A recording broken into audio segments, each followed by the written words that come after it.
নাবালের সাথে দেখা দেখ, নাবাল ছাড়া কোনো কাজ নাই।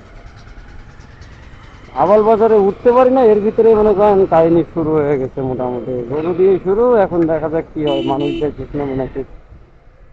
আপনার এই যে বাজেটটা, আমি এটার নাম দিয়েছি আবাল বাজার, সেখান থেকে শুরু।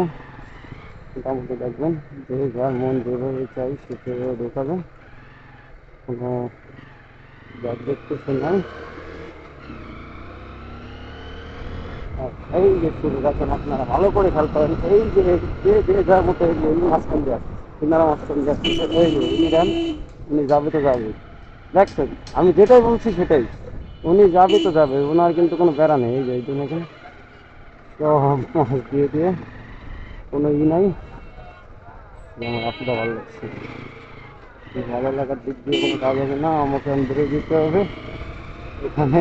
বেশিক্ষণ থাকা যাবে না এই রাস্তায় ভাই, এই জায়গা ব্যাপী ডিস্টার্ব। দেখেন যে যার মতো, মানে কি বলবো, এটা হচ্ছে এনাদের বাজার মনে হয় না, রাস্তা মনে হয় না, এক কথায় ওনারা মনে করে এটা হচ্ছে সবাই মনে করে এটা রাস্তা না, এটা হচ্ছে একটা খেলার মাঠ, যে যেভাবে পারে দৌড়াদৌড়ি এটা সেটা। হ্যাঁ, মানে কি বলবো ভাই, এইটা কি একটা আমাদের এরিয়ার ভিতরে রেঞ্জের ভিতরে পড়ে না, হ্যাঁ একটু বাইরে। মানে এই জায়গাগুলো, মানে এই জায়গাটা আমার খুব মানে অন্যরকম একটা বিষয় দেয় যে আমি যতবারই এখানে আসি এদের এই তালবাহানা দেখি যে বসে বসে কি করে এরা। এই বাজারের ভিতরে ঢুকলেই মোটামুটি একবার ও দৌড়াদৌড়ি এটা সেটা, মনে হবে যে ও ওদের বাজারের রাস্তা, এই যে রাস্তাটা মনে হবে যে রাস্তাটা এটা হচ্ছে ওনাদের একটা খেলার মাঠ।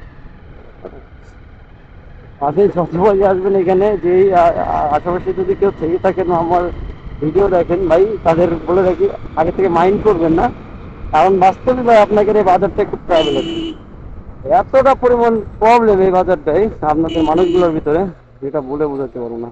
তার থেকে তো বড় প্রবলেমই না, কি হলো ব্রেক জায়গা ওইটাই। ওই দেন দেখছেন কি কইলো, দেখছেন বিষয়টা কি হলো।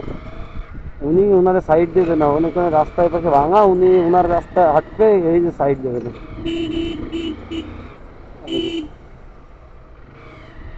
উনি আমার সিগন্যাল দিয়ে উঠে দিছে, কিন্তু বিষয়টা কিরকম হইলো, আপনার চোখের সামনে সবকিছু ঘটে গেল। মানুষজন হাঁটবে, কিন্তু মানুষজন যে গাড়ি চলবে যে রাস্তাটা দিয়ে, রাস্তা দিয়ে গাড়ি চলবে না, মানুষজন হাঁটবে আগে। ওনাদের কথা হচ্ছে, বক্তব্যটা হচ্ছে এরকম। ওই ছেলেটা বলে গেল এটা, যে মানুষজন হাঁটবে না, আপনাদের গাড়ি পরে।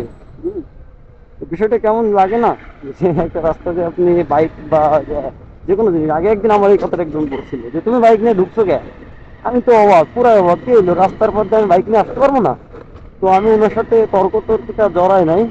কেন জড়াই নাই, কারণ তিনি অনেক মুরব্বী ক্লাসের একটা লোক ছিল, আর একজন মুরব্বী লোকের সাথে তর্কে যাওয়া আসলে এটা পসিবল না, এটা ঠিক না আমি মনে করি। কারণ আমি যতই আমার যাই হোক না কেন, আমি যদি একজন মুরব্বীর সাথে তর্ক করি তো জিনিসটা আসলে খারাপ হয়ে যায়।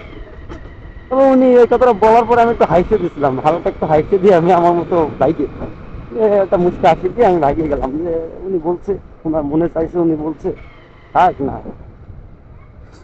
তো বিষয়টা এরকমই, এই বাজারটার সমস্যা হচ্ছে এই, আপনি এখানে গাড়ি নিয়ে আসতে পারবেন না, হাইটে বাড়াবেন না, হাইটে হাইটে পারাতে হবে আপনাকে।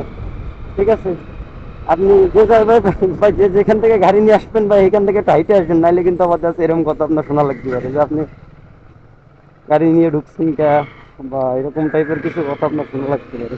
ঠিক আছে, তো আমরা হচ্ছে যারা মোটামুটি মোটো ব্লগ করি, এদের সামনে অনেক কিছু ঘটে যায়, অনেক কিছু পেয়ে যায় এরা। আদৌ এরা মনে করেন সব কিছু দেওয়া সম্ভব হয় না আপলোড, অনেক চাপও পড়ে যায়, অনেক সময় অনেক ঝামেলা হয়ে যায়। তো আমার একটা আর্জেন্ট কল আসছে, আমরা ব্যাক করবো পরে। আমার নানু ভাই আমার